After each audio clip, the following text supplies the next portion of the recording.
ओम श्री साईनाथ नाथाय नमः। सभी साईं भक्तों को मेरा अभिवादन व प्रणाम। मित्रों, आज के बाबा के संदेश में बाबा कर्मों के फल और उसके भुगतान इसके बारे में बताते हैं। बाबा कहते हैं कभी किसी को ऐसा कुछ नहीं मिलता जो उसने कर्मों के विधान के अंतर्गत कमाया ना हो। अगर किसी कर्म का कारण बना है तो उसका फल भी मिलेगा ही, इसमें कोई संदेह नहीं। कारण और परिणाम तो एक ही सिक्के के दो पहलू हैं, एक के बिना दूसरा पाया नहीं जा सकता। जो कुछ हमें मिलता है, सुख अथवा दुख, वह हमारी कमाई है। इसलिए कर्मों का भुगतान यह जानते हुए धैर्य, संयम और साहस से करना चाहिए, चाहे वे कितने ही दुखदायी क्यों ना हो। अगर किसी को कार्मिक पीड़ा या कष्ट मिलता है तो वह किसी देवी देवता के द्वारा अभिशाप या प्रकोप नहीं, बल्कि उसके अपने ही कर्मों का प्रभाव होता है। यह एक सर्वजागतिक नियम है और कभी भी चूकता नहीं। राजा दशरथ के हाथों श्रवण कुमार का प्राणांत हो गया और उसके माता पिता ने पुत्र वियोग में प्राण त्याग दिए। फिर वही पुत्र वियोग राजा दशरथ का काल बनकर आया। राजा दशरथ की मृत्यु श्रवण के माता पिता के शाप से नहीं, कर्म के विधान के अंतर्गत हुई। हर किसी के साथ पूरा न्याय होता है, यही विधान है। जिसने हत्या की है उसकी किसी जन्म में हत्या होगी, लेकिन ऐसे कार्मिक फल से वह बच सकता है अगर अगले जन्म में वह किसी की प्राण रक्षा करते हुए मर जाए।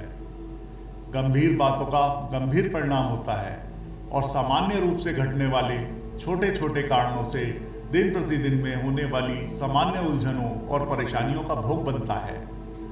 अगर कोई किसी के साथ भला या बुरा कर्म का स्थायी प्रभाव छोड़े तो निश्चित ही है कि उस भले या बुरे कर्म के अनुबंध के अंतर्गत वे फिर से मिलेंगे और उस ऋण को पूरा करेंगे। आत्माओं के इस परस्पर अनुबंध में एक नियम कार्य करता है। घृणा घृणा को लेकर आती है और प्रेम प्रेम को।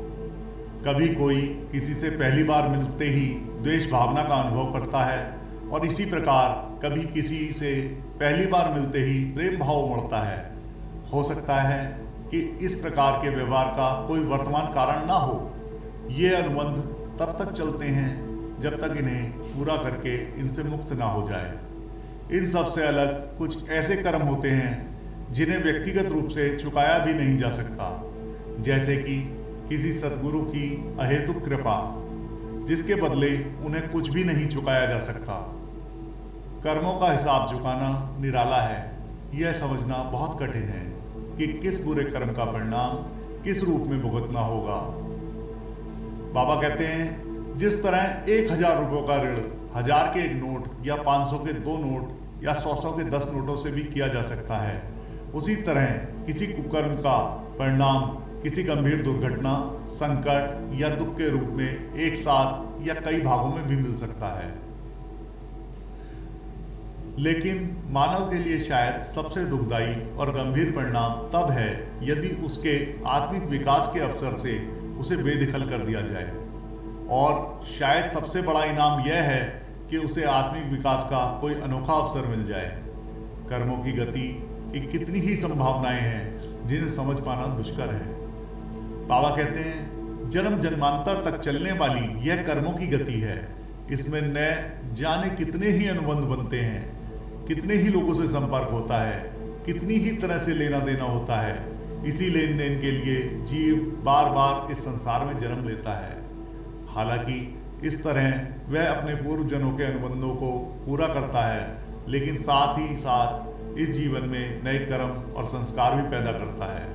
परिणाम स्वरूप कर्मों के इस जाल में वह फंसकर रह जाता है।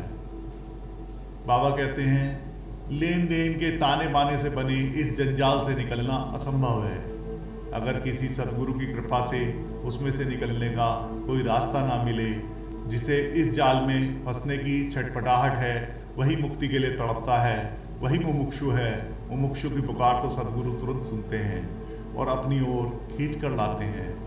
सद्गुरु न केवल उसे निस्वार्थ कर्म की ओर अग्रसर करते हैं, बल्कि उसे कार्मिक बंधनों से छुड़ाने के लिए प्रत्यक्ष रूप से कार्य करते हैं। बाबा के संदेश में आज बस इतना ही। ओम साई राम।